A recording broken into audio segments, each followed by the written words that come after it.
Turabasuhuje, ni wa mwanya wacu mwiza wo kuganira ku byerekeranye n'umuryango. Ngiye bavugisha ni MC inshuti y'umuryango ku rubuga Baho Neza Family Academy. Turabasuhuje rero kandi tubahaye ikaze, turagira ngo tuganire ku ngingo nziza cyane, ingingo irebana n'umuryango. Tuzi neza yuko buri muntu wese aho ava akagera avuka mu muryango, ashobora kutawukuriramo ariko avuka mu muryango, agataha mu muryango amaherezo kandi agasazira mu muryango. Umuryango rero ni ikintu cyiza, ni ahantu heza umuntu wese akwiriye gukurira, kuko niho indangagaciro zo kuba umuntu nyawe zikomoka.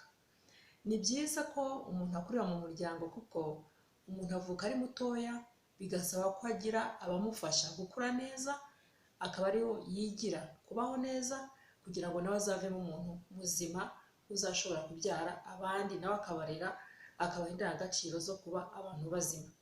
Uyu munsi rero kuri uru rubuga tuzinduwe no kubaganiriza, ndetse tuzanabikomeza kugira ngo twigire hamwe umuryango mwiza buri muntu wese yifuza, ko burya nta muntu n'umwe utifuza kugira umuryango mwiza. Umuryango mwiza rero ni iki? Umuryango mwiza umaze iki? Ese ni kuki umuntu wese yifuza kugira umuryango mwiza? Ngira ngo nta muntu ubaho ku isi wifuza kugira umuryango mubi, kuko burya umuryango ni ubuzima. Mbahaye ikaze rero kuri uru rubuga. Urubuga ni Baho Family Academy. Tuzajya tuganiraho ibintu byinshi bitandukanye, tuzajya duhana ibitekerezo, tuzajya ducoca ibibazo bitandukanye buri wese abona mu muryango. Rero uhawe ikaze kugira ngo ujye udutera inkunga, utuganirize, utubaze, natwe tukubarize abaturusha kumenya byinshi kugira ngo nawe ugire icyo wunguka. Uyu munsi rero tuganire, turebere hamwe, ese umuryango mwiza utumariye iki? Umarira iki ikiremwa muntu? Ese umuryango mwiza umariye iki umwana? Iyo twitegereje muri iki gihe turi mu isi yihuta, turi mu isi y'iterambere, buri muntu wese arifuza kubaho neza, buri muntu wese arakora cyane, buri muntu wese yifuza mbese kuba yagira imibereho myiza. Kandi nibyo ndetse ni byiza, ni na byiza kubyifuza ndetse ukanabikorera. Iyo twitegereje usanga umuntu wenda reka ndebe hano hafi yacu mu Rwanda, mu bihugu biduturanye, mu biyaga bigari no muri Afurika muri rusange, usanga umuntu akurira mu muryango ari umwana, bikamusaba kuzahakurira, akazageraho nawe agashaka kugira undi muryango, nanone kandi akazasazira mu muryango. Umuryango rero ni ahantu heza cyane, iyo hari amahoro, hakaba ibyo umuntu akeneye kugira ngo abe muzima, abe umuntu ufite indangagaciro, abe umuntu wuzuye, ni ahantu hakwiriye, niho hakwiriye, kuko ngira ngo washinze umuryango ari we rurema wawutangije, yabonye ko ariho hantu umuntu akwiriye kubona iby'agaciro bikwiriye. Umuryango rero dukomeze tuwuvugeho. Ese umuryango w'iki gihe uteye ute? Umuryango w'iki gihe harimo ibihe bibazo? Uwo muryango turiho tuvuga ni nawo muryango abana bariho bakuriramo. Abana bacu twifuza ko ariho bakurira, twifuza ko umwana ariho yava akahava nawe akura ajya gushinga uwo muryango. Ariko umuryango w'iki gihe umeze ute? Umuryango w'iki gihe urimo ibibazo byinshi. Iyo witegereje iruhande rwawe, ibintu tureba aho dutangirira hafi yacu, dufite imibare myinshi isigaye ikabije, ndetse no muri Afurika twajyaga tugira ngo ni ibya kure, ariko noneho no muri Afurika hano hafi, reba iruhande rwawe, ntabwo wabura umuntu uzi wamaze gutandukana. Yari afite umuryango mwiza, yarawushinze abishaka, abikunze, ariko noneho igihe kiragera umuryango urasenyuka. Ibyo bita divorce mu ndimi z'amahanga. Gutandukana kw'abashakanye ni icyorezo gikomeye kandi gikomeye cyane, gitera ikibazo ku bashakanye ubwabo, ariko kikagenda cyane cyane kikazahaza abana bavutse muri uwo muryango. Ntabwo uyu munsi turi buvuge cyane ku byerekeranye no gutandukana kw'abashakanye, ahubwo turashaka kongera kurema, kuganira no gusubiza agaciro umuryango. Mbese ubundi umwana uri mu muryango, kuko ubu turiho turavuga umuryango, iyo tuvuga umuryango turiho turavuga cyane cyane umuryango uremwe n'umugabo n'umugore n'abana, umwe cyangwa benshi. uwo ni wo muryango turiho tuvuga muri aka kanya, tutirengagije ko hirya y'umuryango uyu mutoya cyangwa uyu w'ibanze hari abandi bashamikiye kuri uwo muryango, aribo ba sogokuru, ba nyogokuru, ba masenge, ba marume, ababyara, imiryango yo hirya ishamikiye kuri uwo nawo ni umuryango. Ariko tugamije kuvuga cyane ni uyu nguyu ugizwe n'umugabo, umugore n'abana babyaye. Uyu muryango rero iyo ubaye umuryango muzima, abana bavutsemo bagomba kuba abana bazima. Ese kugira ngo umuryango ube muzima bigenda bite?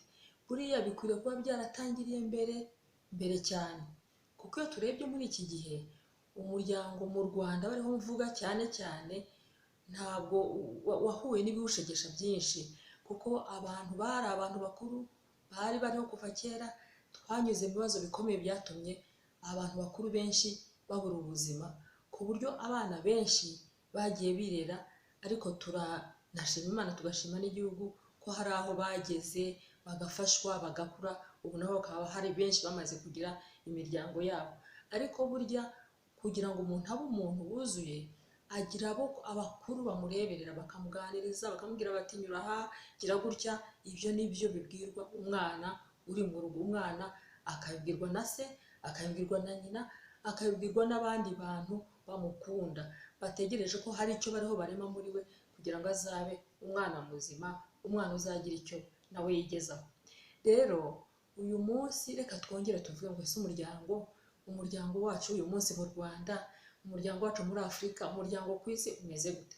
Umuryango watewe n'ibintu byinshi, tuzagenda tubigarukaho, ariko turagira ngo tuvuge ko umwana uri mu muryango wamubonye umutegereje, umuryango wabiteguye, aba umwana ugira indangagaciro, aba umwana ubona ibyo akenera, aba umwana ugendana n'igihe, aba umwana ushobora kuvuga igihe runaka akavuga ati jyewe koko hari ikintu nabonye, hari ikintu ababyeyi bampaye. Ndavuga ku byerekeranye n'indangagaciro, ibyerekeranye n'urukundo rwa kibyeyi, ibyerekeranye no kumubwira za kirazira, sigaho. Ibyo byose nabyita ibyo kurya umwana arya kugira ngo akure muri we imbere, azabe umuntu nawe uzategerezaho umwana muzima mu minsi izaza. Rero muri iki gihe ibyo bintu bibuze kubera iki? Kubera impamvu zitandukanye tuzagenda tureba, impamvu nyinshi, ariko cyane cyane uyu munsi ndagira ngo mbanze mvuge impamvu ikomeye iri gutera abana kubura ababyeyi kandi babafite. Hari abana badafite ababyeyi birumvikana, ariko hari n'abana bafite ababyeyi.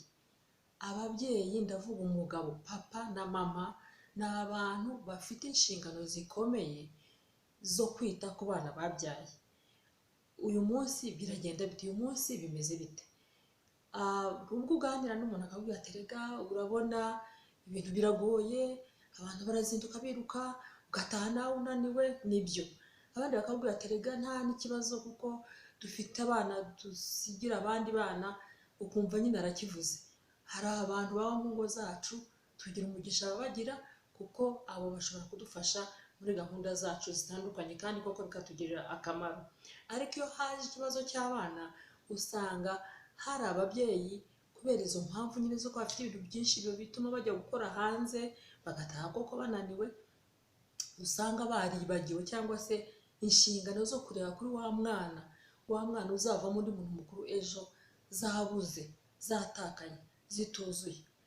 Izo nshingano rero ni inshingano zikomeye, twongere dusubiremo, zikomeye, kuko ushobora gusanga, urabizi ko mu Kinyarwanda bajya baca umugani ngo umwana apfa mu iterura, ari n'indi migani myinshi ivuga kwita ku mwana hakiri kare. Benshi rero hari ubwo tujya gusanga tujya kuyora twamaze gusesa. Ni ukuvuga iki?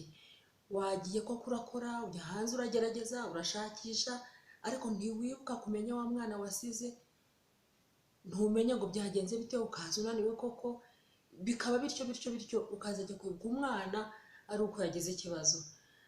Yenda nababwira akantu gatoya yewe nigeze kubona mu kazi nakoraga.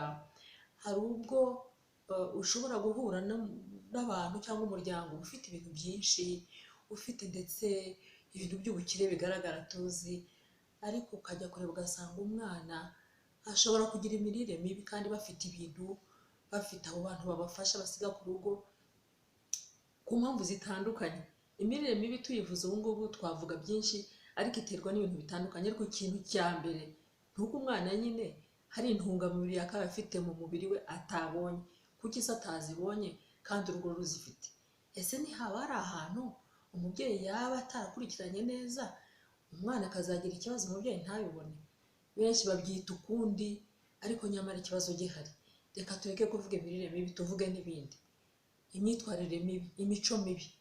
Umwana ukaba uri hariya ukumva avuze amagambo utigeze wumva na rimwe kandi ari umwana muto. Ukwiye kwibaza ngo uyu mwana ibi bintu avuze abikuye he? Ukwiye gukurikirana hakiri kare ukamubaza, kuko hari n'igihe usanga ari umwana mutoya wakurikirana wabaza ugasanga ntazi n'ibyo avuze, ariko yenda yabyumvise abaturanyi babivuga, yumvise se umuntu uhita abivuga. Ariko iyo udatangiriye hakiri kare ngo ubibuze ubihagarike hakiri kare, ushobora kugira ikibazo cy'umwana uzagira imyitwarire mibi ukazabibona warakererewe. Turashaka kuvuga iki rero? Uyu muryango turiho tuvuga niho uburere bw'ibanze umwana akeneye kugira ngo azavemo umuntu nyawe, ni aho ngaho azabukura. Niba atabuboneye aho ngaho, cyangwa se ukajya kwibuka waratinze, bizakugora kugira ngo umwana wamaze kononekara, kumererwa nabi, kugira ngo wongere umugarure abe umwana waba muzima nk'uko ubishaka. Babyeyi rero tuvuge ngo iki? Tuvuge ngo uyu muryango turimo ari ahantu heza hagenwe n'Imana yawiremye, yawushyizeho kugira ngo hatangirwe iby'ibanze. Iby'ibanze harimo ibyo byo kurya bitunga umubiri, ariko cyane cyane iby'ibanze bitunga umuntu w'imbere. Wa muntu w'imbere ukeneye kurya, wa muntu w'imbere ukeneye kurya izo ndangagaciro, izo za kirazira, urwo rukundo, kwitabwaho, kugirirwa neza. Ibyo ni byo umwana akenera akiri muto, akabikurana kugeza igihe runaka ukavuga uti umwana nawe arakuze, ashobora nawe kubitanga kuko yabaye mukuru. Rero babyeyi, nawe muntu wifuza kuzashinga umuryango, uyu munsi ni uwawe. Tuganire, tekereza. Ese we mukobwa nawe musore wifuza gushinga urugo, ni byiza kutangira kubitekereza hakiri kare, ukavuga uti ese jyewe ndiho ndapanga iki, jyewe ndiho ndaganira iki kugira ngo azagire umuryango mwiza. Umuryango mwiza rero unezerewe, niyo mpamvu twise n'uru rubuga ngo baho neza. Baho neza ni mu muryango, ariko noneho ube umuryango icyo uguhaye kizatuma urushaho kugubwa neza, kubera ko hari ibyo wariye imbere bikarema wowe w'imbere, ukazavamo umuntu muzima. Reka rero kubaho neza tubitangire mu muryango iwacu. Kubaho neza bifitwe mu nshingano na papa na mama, bo bagira inshingano yo gushinga umuryango, bakavuga bati reka tubyare. Ntabwo rero kubyara ari ugupfa kubyara gutyo, nayo ni iyindi ngingo tuzagarukaho, ariko bigira gahunda, bigira gutegurwa. Babyeyi, namwe nshuti, nawe muntu wese ukunda umuryango, reka dukomeze tuganire. Rero uru rubuga rwacu twise cyangwa rwitwa Baho Neza Family Academy, tuguhayeho ikaze. Tuganirize, tubaze. Ushobora no kuduha ingingo zitandukanye dushobora kuganiraho, ariko none ukaduha n'ibitekerezo kugira ngo rurusheho gukomera no gutera imbere. Rero dukunde nk'uko babivuga, usubscribing, ukande subscribe, usharing uhe inshuti zawe ibi biganiro, hanyuma kandi uduhe n'ibitekerezo. Icyo nicyo tumye duhagurutse tuvuga tuti reka twubake umuryango wacu. Bifuje rero kugira umuryango mwiza, umuryango wishimye, umuryango wifuza. Tuguhaye ikaze n'ikindi gihe. Urakoze kandi kudukurikirana.